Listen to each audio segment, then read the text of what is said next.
کراچی کے علاقے عزیز آباد بھنگوریا گوٹھ میں گتے کی فیکٹری میں لگی آگ بجھا دی گئی ہے۔ مزید جانتے ہیں ڈان نیوز کے نمائندے محمد بلال سے۔ بلال، آگ تو بجھا دی گئی، کیا اس وقت کولنگ کا عمل جاری ہے؟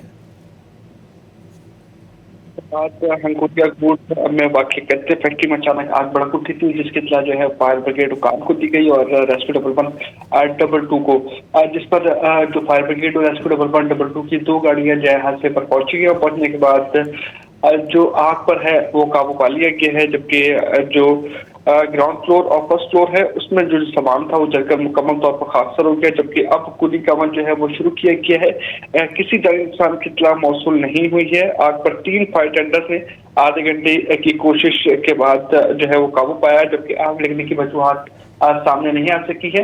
پولیس حکام کی جانب سے بھی یہ بتایا گیا ہے کہ کوئی جانی نقصان کی اطلاعات ابھی تک موصول نہیں ہوئی ہے، جبکہ جو فائر بریگیڈ حکام ان کی جانب سے کہا گیا ہے کہ کولنگ کا عمل مکمل ہونے کے بعد آگ لگنے کی وجہ کا تعین کیا جائے گا۔ جی بہت شکریہ محمد بلال ان تفصیلات کے لیے۔